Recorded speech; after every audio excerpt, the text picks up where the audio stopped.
இந்த அப்போஸ்தலர் 27 பார்த்தீங்கன்னா, இத்தாலியா பட்டணத்துக்கு போகும்படி தீர்மானிக்கப்பட்டு அவங்க கப்பல் ஏறுறாங்க.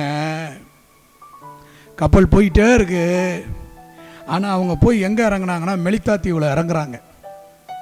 14 நாள் தப்பி பிழைப்போம், வாய்ப்பு இல்லை,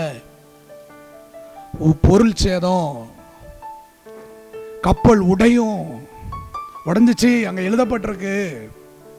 ஆனால் அதில் ஒரு வார்த்தை 23வது வசனம், ஏனென்றால் என்னை ஆட்கொண்டவரும் நான் சேவிக்கிறவரும் ஆகிய தேவனுடைய தூதனானவர். அந்த அந்த அங்கதான் ரொம்ப நம்ம மைண்ட் பண்ணி கவனிக்க வேண்டிய ஒரு வார்த்தை.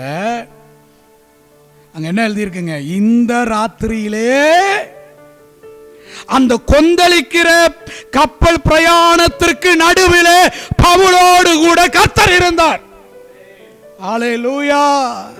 உடையிற கப்பல், ஆனா அந்த கப்பல்ல கர்த்தர் அவனோட கூட இருந்தார். ஆமென், ஆமென், ஆமென். நாசமோசம் ஏற்பட்டிருக்கு, ஆனா அந்த கப்பல்ல கர்த்தர் அவனோட கூட இருந்தார். நான் ஒன்று சொல்லட்டா, நம்ம தத்தளிக்கிற பொழுதெல்லாம், தடுமாறுற பொழுதெல்லாம், நம்பிக்கையற்ற நிலையில் இருக்கும் பொழுதெல்லாம் கர்த்தர் நம்மை விட்டு விலகவே இல்லை, நம்மளை விட்டு பின்வாங்கவே இல்லை. கர்த்தர் நம்மோடு கூட இருக்கிறார்.